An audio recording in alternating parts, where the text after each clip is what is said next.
இரக்கத்தின் தேவனாம் ஆண்டவர் இயேசு கிறிஸ்துவின் அற்புதமான நாமத்தில் அன்பானவர்களே, உங்களை நாங்கள் வாழ்த்துகிறோம். இந்த தவக்காலம் என்பது நம் ஆவி ஆத்மா சரீரத்தில் நான் உண்மையான மனம் திரும்புதலை பெற்று எல்லா பாவங்களையும் சிலுவையில் சாகடித்து இயேசு கிறிஸ்துவோடு கூட ஒரு உயிர்த்தெழுந்த ஒரு நீதியின் குடும்பங்களாக, மணவாட்டி சபைகளாக, தேவனுக்கு பிரியமுள்ள ஆசாரிய கூட்டமாக நம் மாறும் ஒரு நாட்கள் தான் இந்த தவக்காலம். யோவான் 9ஆம் அதிகாரம் 31ஆம் வசனத்தை வாசித்து பாருங்கள். பாவிகளுக்கு தேவன் செவி கொடுக்கிறதில்லை என்று அறிந்திருக்கிறோம். ஒருவன் தேவ பக்தி உள்ளவனாக இருந்து அவருக்கு சித்தமானது செய்தால் அவனுக்கு செவி கொடுப்பார். அன்பானவர்களே, எல்லா பக்தர்களும் ஜெபிப்பார்கள், தவம் இருப்பார்கள், தியானம் இருப்பார்கள். அவர்களுக்கு என்னென்ன பெயர்களில் இருக்கிறது எல்லாம் செய்வார்கள்.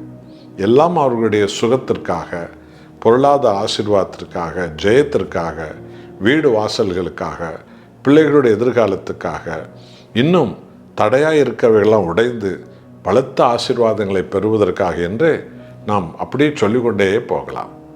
ஆனால் பைபிள் என்ன சொல்கிறது கவனித்தீர்களா? பாவிகளுக்கு தேவன் செவி கொடுப்பதில்லை. ஒருவன் தேவ பக்தி உள்ளவனாக இருந்து அவருக்கு சித்தமானது செய்தால் அவனுக்கு அவர் செவி கொடுக்கிறார்.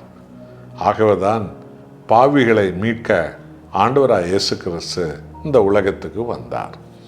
ஏசாயா 1 அதிகாரம் 15ஆம் வசனத்தை பாருங்கள். அன்றைக்கு யூதர்களை பார்த்து தேவனாய கடவுள் சொன்னார், நீங்கள் கைகளை வெறுத்து ஜெபித்தாலும் நான் பார்க்க மாட்டேன், நீங்கள் அதிகமாக ஜெபித்தாலும் நான் கேட்க மாட்டேன். காரணம் என்ன? உங்கள் கையில் ரத்தம் இருக்கிறது என்று சொன்னார். நீ ஜெபிக்கும் போது கை வெறிக்கிற, அதிகமாக ஜெபம் பண்ணுற, ஆனால் அடுத்தவனை அடிக்கிற, அடுத்தவனை காயப்படுத்துகிற, பணத்துக்காக, சொத்துக்காக, ஜாதிக்காக, குலத்துக்காக, பொண்ணுக்காக, பெண்ணுக்காக என்று சொல்லி எல்லாரும் அடித்து காயப்படுத்துகிற. எனக்கு முன்பு நீ ஜெபம் பண்ணுவதா கையை உயர்த்துவதும், கையை தட்டுவதும், கையை தூக்குவதுமாக இருக்கிற. இவைகளை நான் பார்க்க மாட்டேன். உங்களை கழுவி சுத்திகரியுங்கள் என்று சொன்னார். இந்த கழுவி சுத்திகரிப்பது தான் இந்த தவக்காலம். இயேசு கிறிஸ்துவனுடைய இரத்தத்தாலும் இயேசு கிறிஸ்துவின் ஆவியாலும் நாம் கழுவி சுத்திகரிக்கப்பட வேண்டும். ஆகவே அன்பானவர்களே, பாவம் ஜெபத்தையே தடுத்து விடுகிறது, தியானத்தையே கெடுத்து விடுகிறது. நான் எவ்வளோ கஷ்டப்பட்டு அலைந்து திரிந்து நடந்து போய் ராவு பகல் என்று ஜெபித்தாலும் பாவம் இருக்கும் பட்சத்தில் அந்த ஜெபம் கிரியை செய்வதில்லை. அது முழுவதும் அது நிர்பலமாய் விடுகிறது. ஆகவேதான் பாவிகளை மீட்டு ரட்சிக்கிற கிறிஸ்துவ இரத்தத்தால் நாம் கழுவப்பட வேண்டும். இதுதான் இந்த தவக்காலத்தினுடைய பிரதானமான ஒரு காரியம். மனம் திரும்புவோமா? பாவத்தை சாகடிப்போமா?